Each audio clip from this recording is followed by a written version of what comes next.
The desert was silent. Endless red sand stretched across the land, broken only by black rocks and rusted ship parts.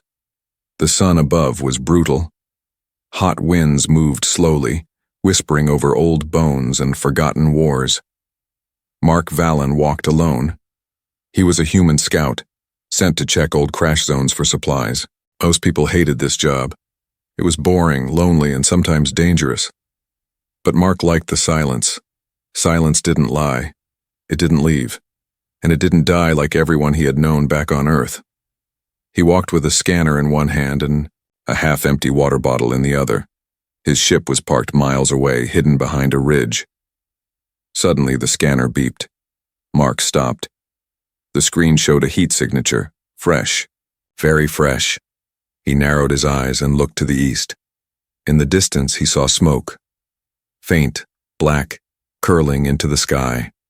Another crash, he muttered. Most would ignore it. New wrecks meant danger. Pirates, traps, or infected tech. But Mark turned toward the smoke. Something pulled at him, a feeling deep inside his chest. He'd learned to trust it. It took him an hour to reach the crash. A small silver pod had slammed into the sand, leaving a long trail behind it. The back end was half buried. Sparks jumped from broken panels. The door hung open, twisted, melted. Mark approached slowly, his weapon ready. "Anyone alive?" He called out. No answer. The inside of the pod was dark, smoky. Broken lights flickered along the wall. Then he heard it. A sound. Not loud, not strong. Just a soft whisper. A breath. He stepped inside, waving the smoke away, and then he saw her. An alien woman lay on the floor, half covered in blood, her skin pale lavender, glowing faintly in the dark. Her eyes were closed, her chest moved barely, and her hands. They were wrapped around her swollen belly. She was pregnant. Mark dropped to his knees beside her. "Hey, can you hear me?" Her eyes fluttered open. They were silver, glowing weakly. She stared at him, not with fear but with something else. Hope. Her lips moved. He leaned closer. She spoke in broken English, voice thin and dry. "Please. My baby." Mark's heart froze. "What?" "Save my baby, please." Then her eyes rolled back. She passed out. Mark worked fast. He pulled out a medical patch from his belt and pressed it to her neck.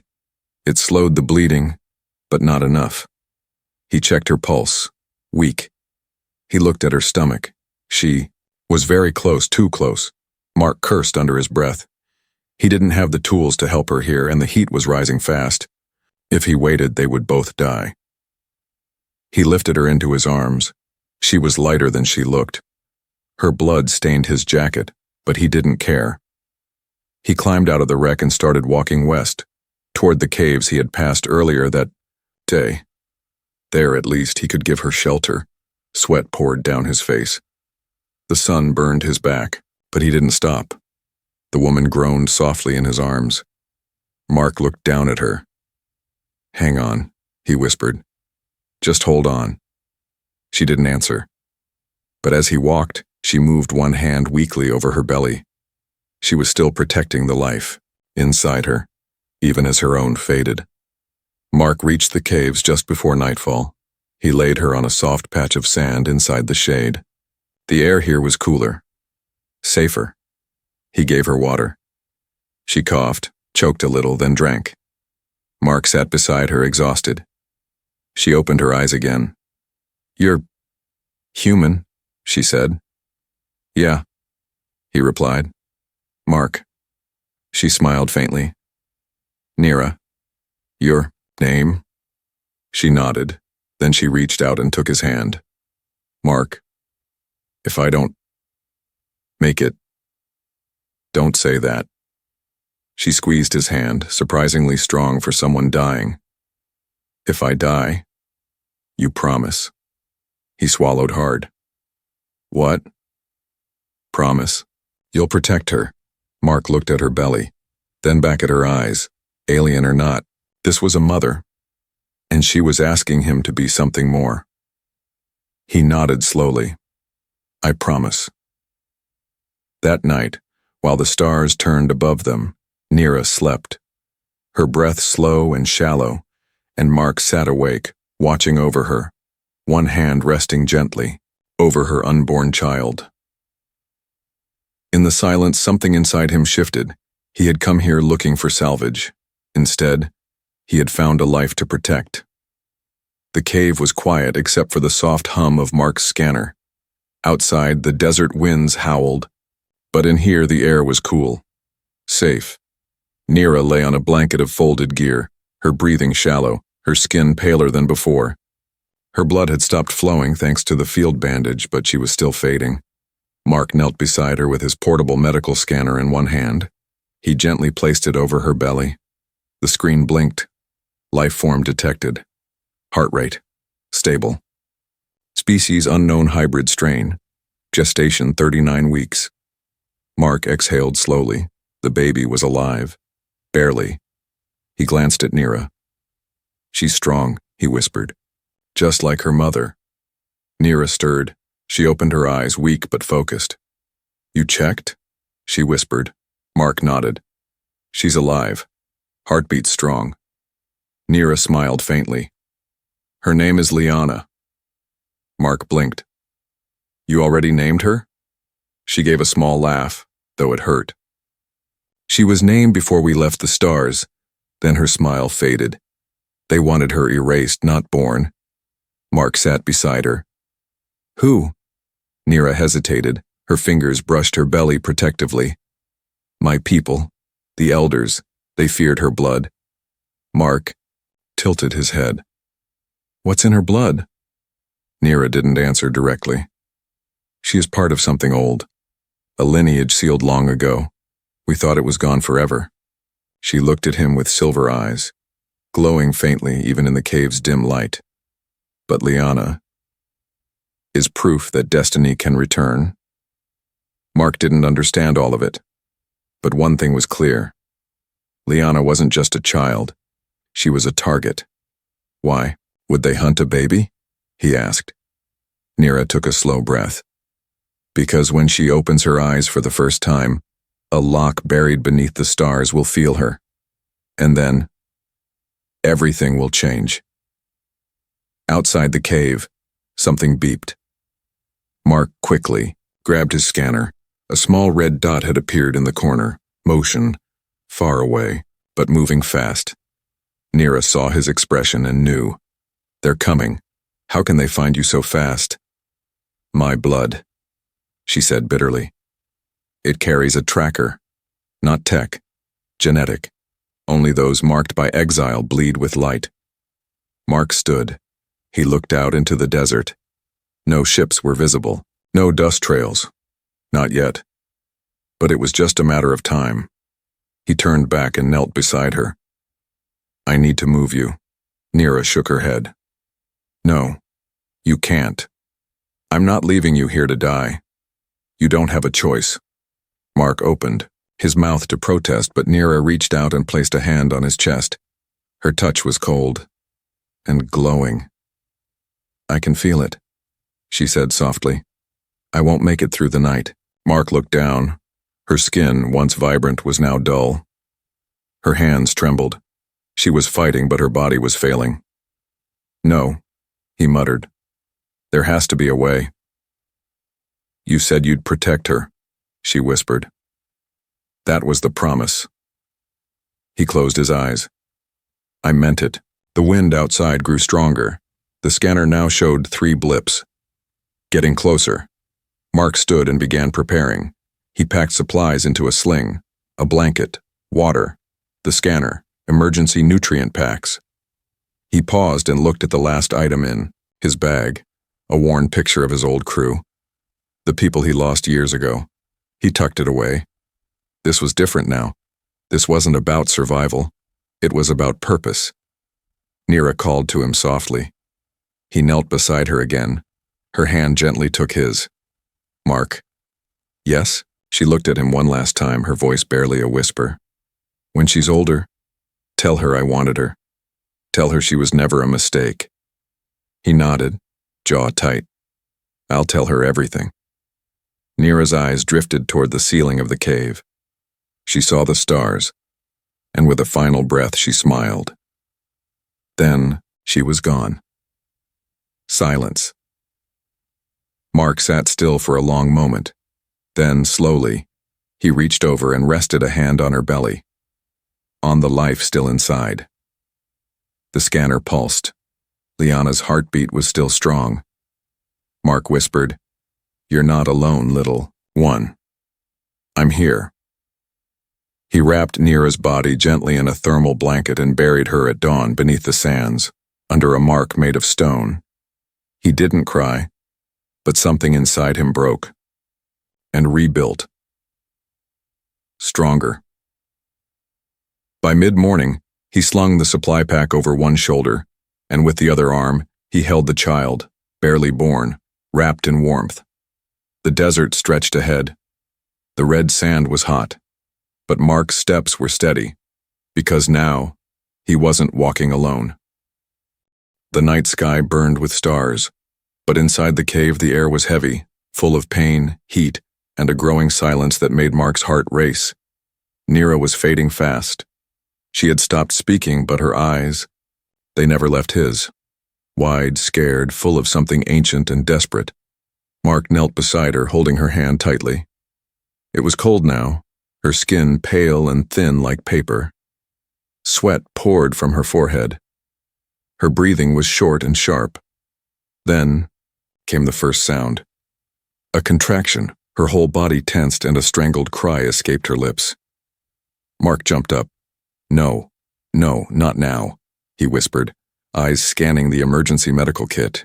He had no sterile tools, no training for alien childbirth, and no backup, only instinct and desperation.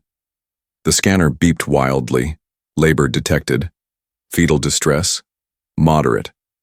Time to birth, less than 1 hour. Mark stared at the numbers, then at Nira. "You can't die. Not yet. She needs you." But Nira just shook her head slowly. She had accepted it. Now it was his turn. He lit the emergency lamp, casting a soft, golden glow through the cave. He spread out the cleanest material he had, his own undershirt, folded it twice and laid it beneath her. She groaned, her voice thin and cracked, speaking her own language now, something Mark couldn't understand, but he didn't need to. He could feel the meaning. It was a mother's prayer, a goodbye. The contractions came fast. Nira's body was weak, too weak. Mark held her shoulders, whispering, "You're not alone. I'm here. Just breathe." She gripped his arm like iron, then screamed. The child was coming. Time blurred. Minutes? Hours? Mark didn't know. All he knew was that he had blood on his hands, sweat down his back, and a tiny new life slipping into the world. Then, a cry. Not loud, but strong enough to echo off the stone walls. He held her, Liana, in both hands, still slick with blood, small and glowing faintly blue. The child blinked up at him with silver eyes, just like her mother.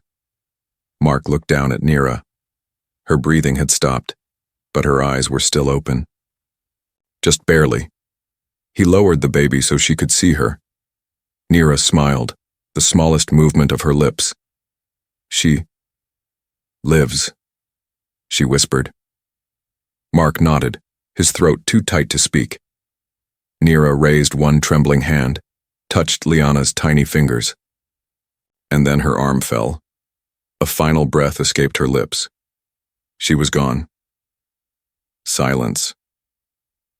Mark sat still, holding the baby in one arm, staring at the woman who had just given everything for her daughter. Tears slipped down his face without permission. He whispered, "I'm sorry. I'm so sorry." The baby made a soft noise and curled closer to his chest, and Mark made a promise, not in words but in soul. "I'll raise her. I'll protect her. I'll make sure your sacrifice wasn't wasted." He cleaned the baby gently with water from his flask, wrapped her in part of his jacket. She was quiet now, eyes closed, breathing slow and steady, No more scanners. No more beeping. Just the heartbeat of a man who had nothing left to lose, and everything to protect. At dawn, he buried Nira. No grave marker, just a circle of stones and a small engraving, Nira of the Starborn, Mother Brave. He didn't know if it was enough, but it was honest. He stood over the grave for a while, then looked down at the tiny bundle in his arms. "You're safe now," he whispered. "I don't know where we're going, but I'll carry you as far as I can." The desert ahead was cruel, but Mark walked into it without hesitation because he was no longer walking for himself. He was walking for her, for Liana, for the promise. The desert wind had changed. Mark felt it first, not in his ears, but in his gut.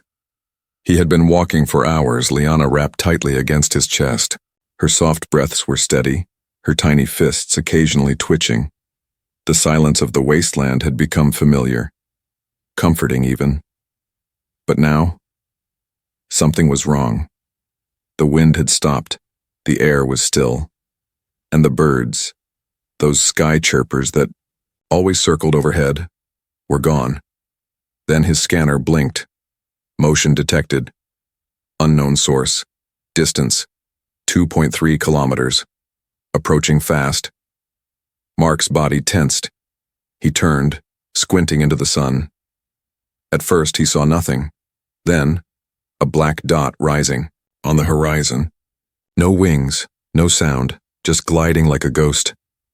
He dropped behind a sand ridge and activated the cloak shield on his pack. It wouldn't last long, but it might buy him seconds. He crouched low, holding Liana closer. She didn't cry. She never cried, just looked up at him like she knew something was coming. "Shh," he whispered. "We've got company." The black dot grew larger, now shaped like a disc. Its surface shimmered, not with tech, but with something organic, like it was alive. The hunter drone. He had heard stories. Bio-coded weapons that sniffed blood, ignored walls, and never stopped until their target was dead or taken. The drone slowed, hovering overhead. Mark didn't move, didn't breathe. The drone let out a high-pitched clicking sound, then dropped something, a small floating orb. It scanned the sand. And then, it spoke in a cold alien voice.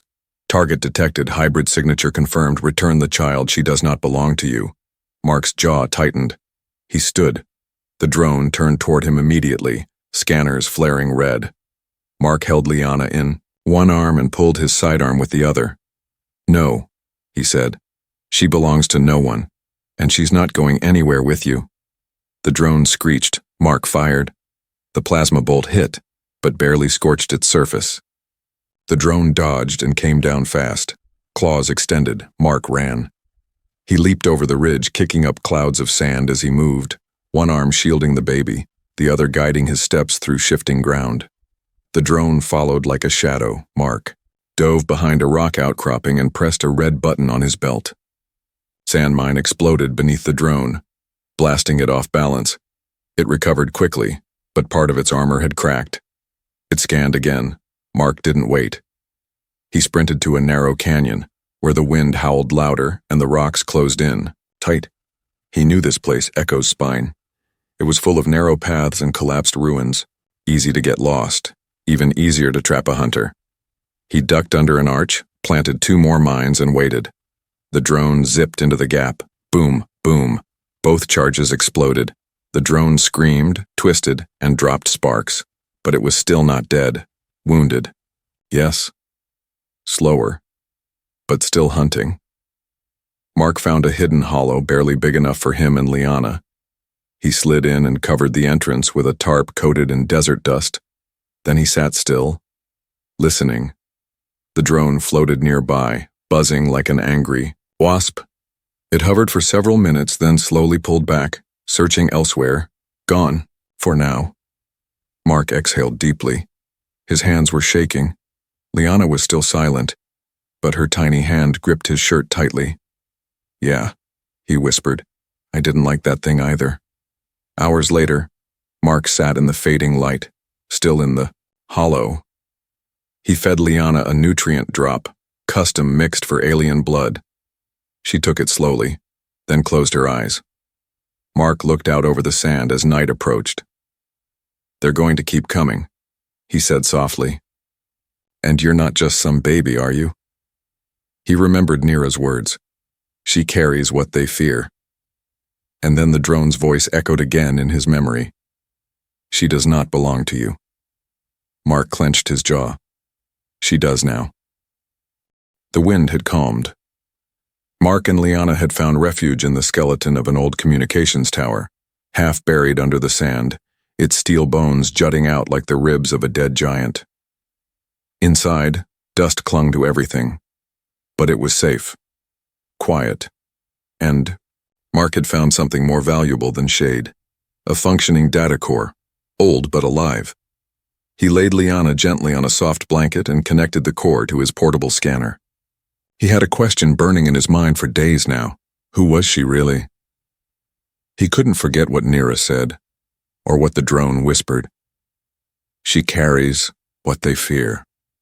He took a deep breath and turned on the biomapper. The scan began.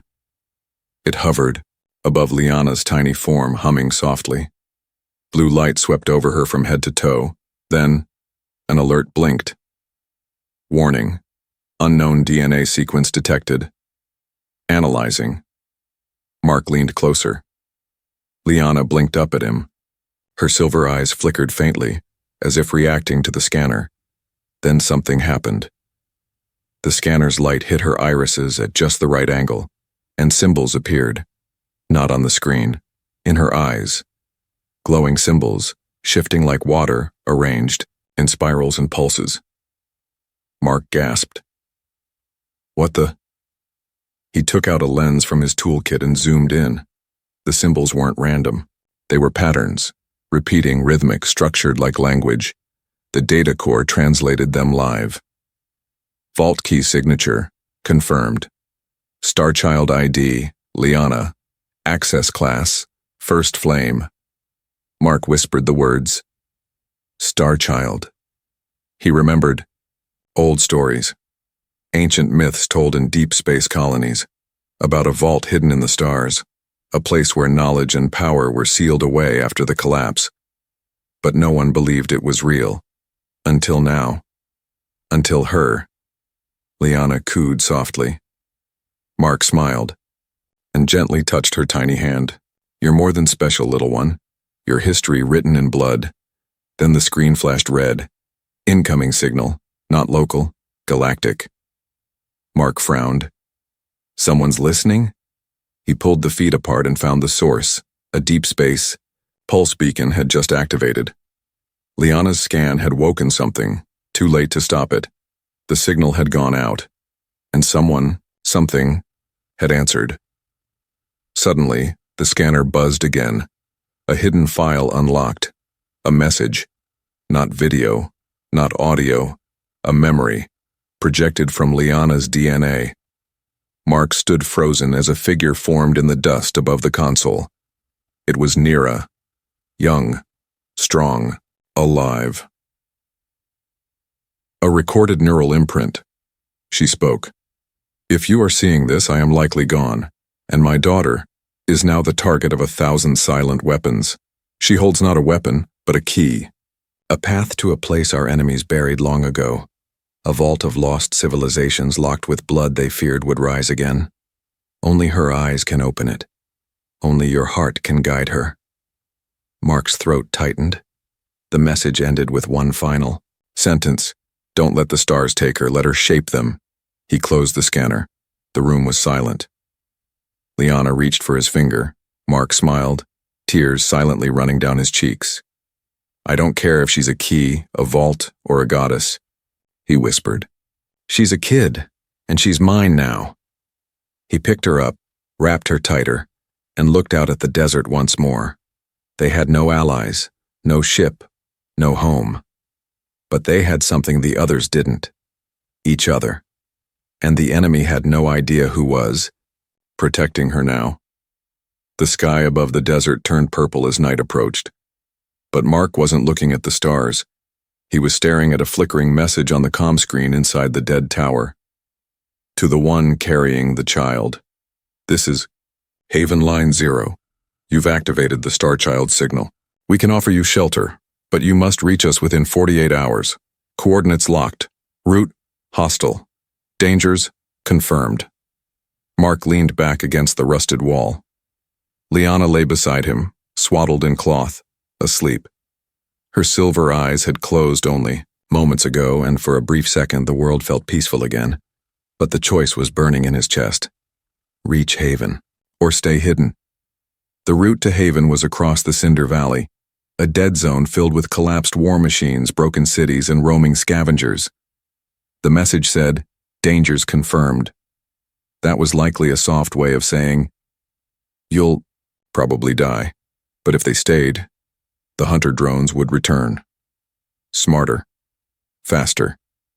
And now that Liana's DNA signal had gone galactic, it wasn't just machines after her anymore. Others would come. Worse. Mark stood up, stepped outside the shelter, and looked toward the black horizon. He had once walked this same direction with nothing but silence and dust behind him. Now he had a heartbeat sleeping inside the shelter, a name to protect, a promise to keep. He clenched his fists. Running sounded smarter, but fighting felt right. Suddenly, a sound, not wind, not nature, metal shifting, low vibrations humming through the ground. He dropped into a crouch and activated the passive radar screen. 1 signal. 2. 3.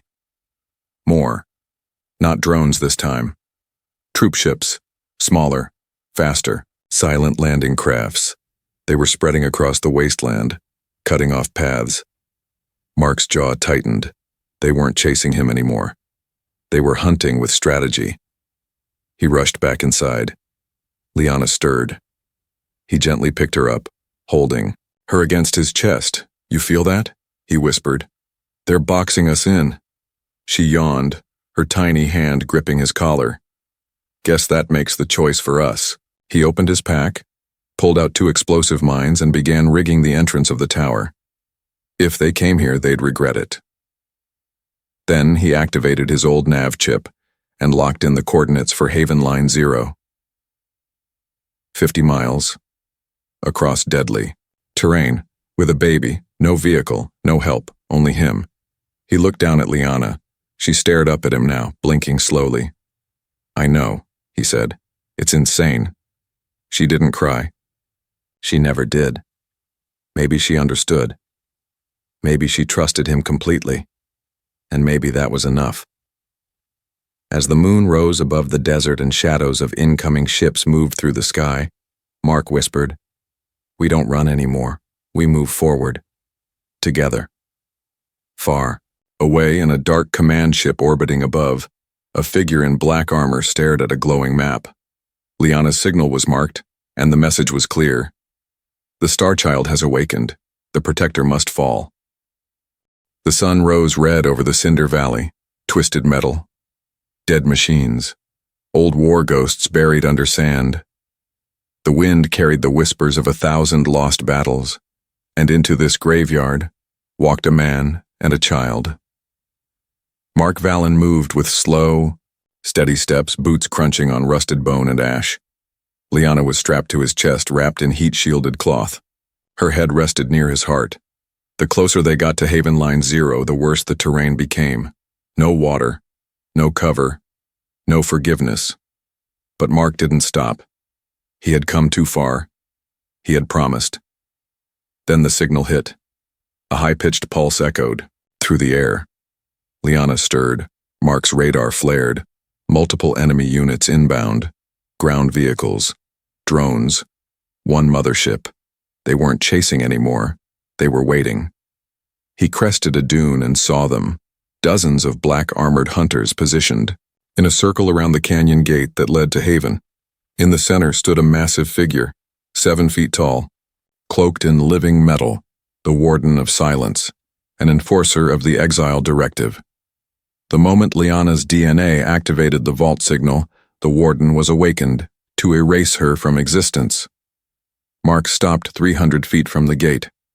No more options. He set Liana down behind a broken engine and whispered, "You don't cry. You don't run. You just wait for me." Her silver eyes locked onto his. She was only days old, but in her gaze was the wisdom of galaxies.